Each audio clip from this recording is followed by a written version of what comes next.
amahoro n'iterambere kamita leta samahacu Burundi soko d'amasunzu buraberewe shatsa mama gatwebwera umenerangabo soko d'amasunzu uraberewe ingabo z'umwami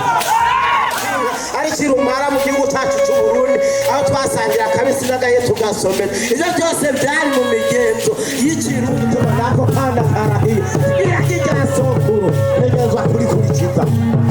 tugere kwizungurika mu kirere kigira sekuru shaka mu kibane wacu hariya mu kirundo n'akakaranga dukoresha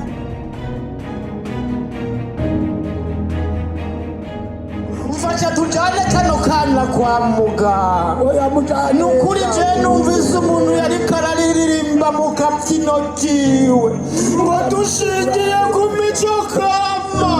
gasha yewe kararemye Chemuza tugenda kera kwari gufashanya ego akunega tabarundi atwagi iyo mico kama y'abarundi fasha tuyikurikije amahoro umubano mwiza n'iterambere tubizoca tubibamwo twiteze imbere tugendeye